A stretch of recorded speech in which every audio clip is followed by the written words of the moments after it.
On Brazil, here live on thecrew.com. We're getting you set for a kickoff. The United States and Ghana. They will meet here. It has been 192 days since that World Cup draw. Neil Sika, crew assistant coach Josh Wolf, a two-time World Cup veteran, 2002 and 2006, and Ryan Schwepfinger, the crew insider, joining me here on stage. Welcome, fellas. Thank you.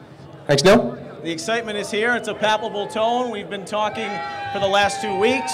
Who's in Brazil, who is not, who made the roster. The comments of Jurgen Klinsmann being reiterated over the fact that, hey, maybe we're not ready to win a World Cup. Or this is a quarterfinal game in between. It's got to be driving the players nuts, Josh. I'm sure they're just ready to get out and play. Yeah, you're exactly right. At this point, this close to the match, the preparation's been made. They've been together for a month. They're probably exhausted.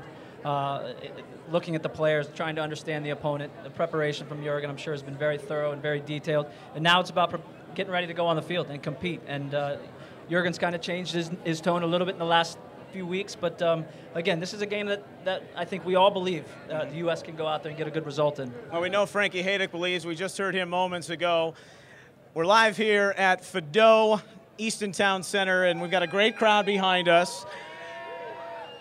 In looking at the United States, the underdog role, everyone talking about that. I go back to 2002, that first game against Portugal.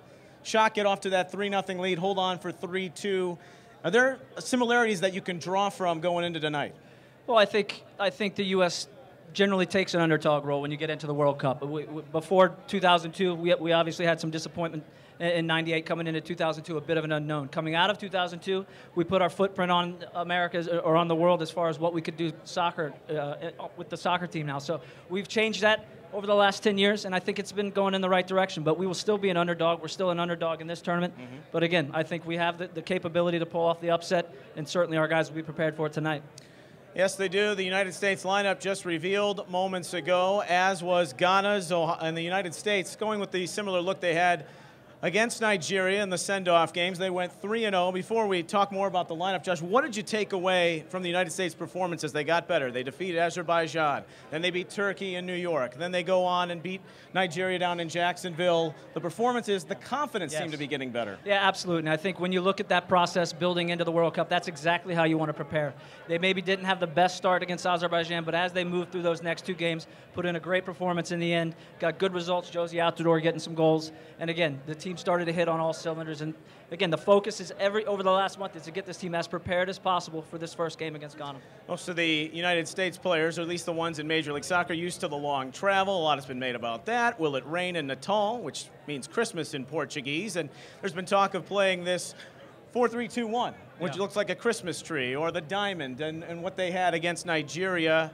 Altidore, Dempsey up top, and then in the midfield, you've got the muscle and the fulcrum, Jones, with Beckerman, who's a vital piece, I think, tonight. Michael Bradley, where will he be able to control the ball in the middle of the field? And then Alejandro Bedoya out wide. The tracking of the Ayew brothers coming down the wings. This is so crucial because the United States loves to get those fullbacks forward. What do you make of the lineup, and where's the key in the battle tonight for you? Yeah, I think that's exactly right. We want our fullbacks to get forward. We want to create numbers up on the wings, see if we can isolate and get some service in for Josie and for Clint. If we can do that, we need to make sure that we're prepared centrally so that we don't get caught in transition. We don't get caught on the counter. Ghana has pace. They have power. So, again, that's what that little mechanism in the middle allows Beckerman to sit in front of our back four. And also Jones can tuck in and Bradley can be a little more free up the field, and we can allow Clint Dempsey to kind of roam the field and make the plays that he makes. Yeah, and you're going to want Dempsey. If he's going to have to watch those wing guys, though, to get back up, because you don't want him dropping too deep. You want to be around goal with Altidore up there and maybe create some chances. Yeah, I think Dempsey will take a little more of a forward role. I don't think he'll be counted on as much to track back. Again, when you have those extra numbers in midfield, those guys can slide out and help when numbers start to come up the line. So again, I think it's a good setup for us in this game. It allows us to get at them and certainly protect our back four. Ryan Schwepfinger is the crew insider. And Ryan, I know we've had some questions, some tweets coming in, one pertaining to the lineup tonight. Yeah, you know, U.S. making a change from the first game against Azerbaijan. We saw Graham Zusi starting Alejandro Bedoya here, the same against Nigeria. Question coming in on Twitter. And again, those here, those watching, you can tag it Crew in Country, or you can tweet me at Crew_Insider. We'd love to hear your feedback. We want to hear from you throughout the first half. But the first question coming in from Tyler, what was the thinking with Bedoya instead of Zusi here in this match against Ghana?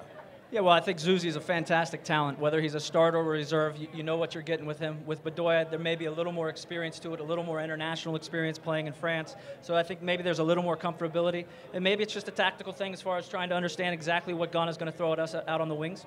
But in the end, it's a Jurgen's decision. It's been prepared for the last month. I'm sure they have it pretty well accounted for. This Ghana team, they've become the nemesis, really, of the United States the last 2 World Cups. You look at the group stage in 2006 and then the knockout rounds in 2010. And Josh, part of that 2006 team, you lost the final game of the group stage and the United States goes home. So this Ghana team, they're a little bit older than the last 4 years. They almost made the semifinals. They would have been the first African nation to do so. You start with Asamoah Gyan. You got the Ayew brothers, but it's almost like they're in banks of 5. 5 attack, 5 defend, and you'd think there may be some vulnerability in the middle of the field there if you can create some pockets of space and play the possession game that the United States is really their MO for. Yeah, that's exactly right. If we can take advantage of those pockets, if they do get caught with numbers up, how can we utilize the middle of the field? How can we create advantages wide and take advantage of the fact that discipline-wise, they may lose their shape a little bit. And then we have guys that can punish Ghana on the break as well. So it's going to be very important that we keep our systems in a good structure, nice and tight. We don't give anything up. You want to get to halftime even or ahead. And at that point, the game is open. And I think it will be there for the taking. And it's, I think our guys are pretty prepared for it, and we look forward to it. Ryan, I know you got another interesting question, and it was about what Klinsmann will do against Portugal, which is the next game here in Group 3 of the World Cup. But there was a lot of talk with the United States. Go for it. Will they possess? Will they attack? As opposed to taking that chance with Ghana going on the counter, because that's where they can be most deadly. But the talk about Portugal, and now you look at the dichotomy of the group, it completely changes with how Germany destroyed them today. They may not have 3-4 guys, injuries, suspensions, and really kind of a benefit to anyone who wins this game tonight and takes the result. Yeah, and I think you can even extend the defend and counter mythology to today. If you look to it, what a testament to this league. Kyle Beckerman, holding midfielder, Matt Beasler, starting central back, 2 MLS guys that are going to be relied on to deal with this youth and this speed of Ghana. Josh, you played in this league for many years.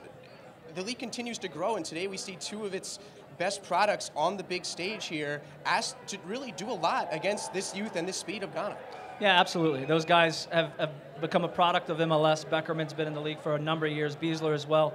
And they've been part of the growth of the league. And in doing so, they've become an instrumental part of our national team. They've been with the team for a number of years now, and that experience lends to them going into this game and having some success. I don't think there's any doubt that we have the utmost confidence that they can deliver on this game. It's the big stage, a lot of eyes on them. But again, they've prepared for the last month. They've prepared for the last couple of years for this moment. A lot of people have wondered, too, the bench for the United States. Is there an impact player? Aaron Johansson, Mix Diskerud can certainly add a little flair to the attack. But you saw over the weekend Didier Drogba and the effect he had coming on for Côte d'Ivoire or Ivory Coast, whatever you prefer. And the question goes back to Landon Donovan. You were a teammate of his, and I know there were several defenders. You can make the case for Brett Evans, Michael Parkhurst, crew defender, that he should be there. But, Landon's makeup and where he's been and being a teammate, just to have that lift off the bench, to have people excited in the stadium, because let's face it, there might be 3 or 4 players around the world that the rest of the world is familiar with when it comes to the United States. And you saw what Drogba's effect was. Do you think the United States is missing out? I'm not saying should he have been included, but your overall perspective on that? Yeah, I mean, there's certainly going to be some question of who can come off the bench and make a mark. You talk about Landon Donovan. It's obviously, for some people, it's very disappointing that he's not part of it. The fact is, he's just not part of it. So what we have is Johansson could certainly be a guy that comes off the bench. I think he's shown his quality in the few minutes, the few games that he's had. And Diskerud obviously had a good start to his World Cup campaign in the preparation phase as well. So these are still guys that maybe aren't as proven internationally and as well known to the U.S. fans, but guys that can deliver. Getting closer to kickoff here on thecrew.com. The United States and Ghana Group G. We're at Fadó here at Easton Town Center and talking with Josh Wolf, the assistant coach of the Columbus Crew, Ryan Schwepfinger, Crew Insider. Before we get to predictions, guys, as we get back into ESPN's pregame coverage, we'll be back at the half. We'll have analysis for you on USA-Ghana, that first half. But impact players. Let's start and go from the United States' perspective. Each one of you, do you have one that you're looking at tonight to be maybe the X factor? Josh? Well, the X factor, for me, it's our biggest factor, is Michael Bradley. He's the general of the midfield. He's the general of the team. Timmy Howard's another guy that obviously carries a lot of weight with this group. I expect Michael to have a fantastic tournament. He's going to start that off tonight with a big game against Ghana, and expect him to be a guy that's connecting the game from front to back, certainly offensively, and defensively his work is tremendous. So he's going to be a big-time player for us tonight, and if we're going to have success, I think it's going to rely on him heavily. Ryan? I'm going to say Kyle Beckerman. I really think if the U.S. is going to take their style and go at Ghana, the central midfield and holding the ball is going to be crucial. You don't want to turn the ball over. You want to be responsible. And, Kyle Beckerman, in his 30s, making his World Cup debut here. It's an incredible story. It's a great story for this league. And I think definitely the U.S. is going to make sure they don't get caught with that youth and speed on the counter against them.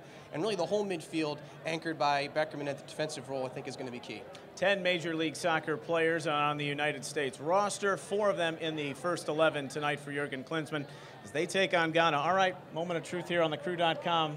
Predictions, a lot of people have fought with their head and their hearts. Where do you go, Josh? I think the U.S. comes away with the victory 1-0. I think they've got it. They're very prepared. It's going to be very cagey in the beginning, maybe a little more conservative. But again, as this game goes on, the longer we can keep it even or ahead, we're in good shape.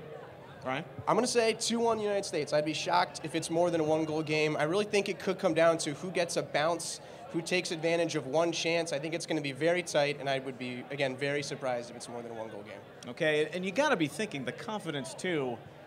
You don't want to look past, put the cart before the horse, but you see Portugal, and they're a vulnerable team. They've never really performed great on a big stage. You look at the World Cups, the last 2-3 outings. You go back even to 2002 against Portugal. But for the United States, this really opens the door to some special things. But this is such a key game because everyone talks about Ghana's speed, yet it's their physicality. This is a strong group of guys in the midfield, and they're without Essien and Boateng tonight. Let's keep that in mind. 2 of their key guys in the lineup, which could also pay big dividends. Yeah, without a doubt. I think going back to your first point, Neil, with Portugal, the crazy thing about the World Cup is it changes so quickly. Yeah. When you have results like that you had in the first game, again, now how this situation, how our group sits is very impactful. And the result tonight will allow for a lot of things to happen in the next matchup. Yeah, and the U.S. has to be going into this game. I know they're completely focused on Ghana, but of course they know what happened this morning, and they have to be thinking that was about the best possible outcome for this team in terms of increasing their percentages. If you were to have predicted or said, how would you want that first match to turn out? I would have expected, you would have said, a Germany blowout. Help with the goal differential, the red card to Pepe, helps the United States down the stretch as well. They won't face him in the next match. So the confidence should be high, and it's a team that should be ready to go. Of course, we know the United States history. If they don't take a point in their first game going back over the last 7 World Cups, they have not advanced. So we'll see if that changes tonight. We'll be back at the half here on thecrew.com. Analysis with Josh and Ryan. Enjoy the United States and Ghana, as we will enjoy it here from Fadó at Easton on thecrew.com.